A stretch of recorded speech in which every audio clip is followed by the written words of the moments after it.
Dobrý deň, ja vás vítam z Spartaku Trnava. My sme sa pripravili na toto krátke stretnutie s vami, aby sme vám predstavili nového trénera na novú sezónu.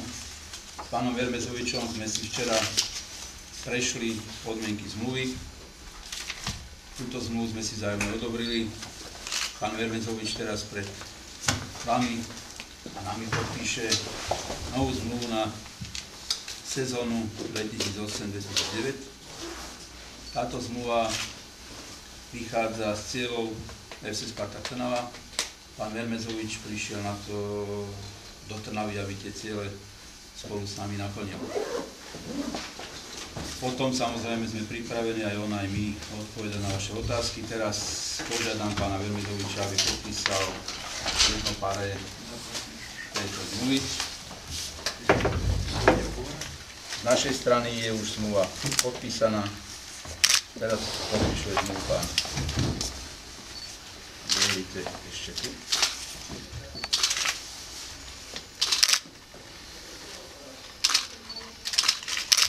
Ďakujem. Pán Kuna, prezident. Vítam vás.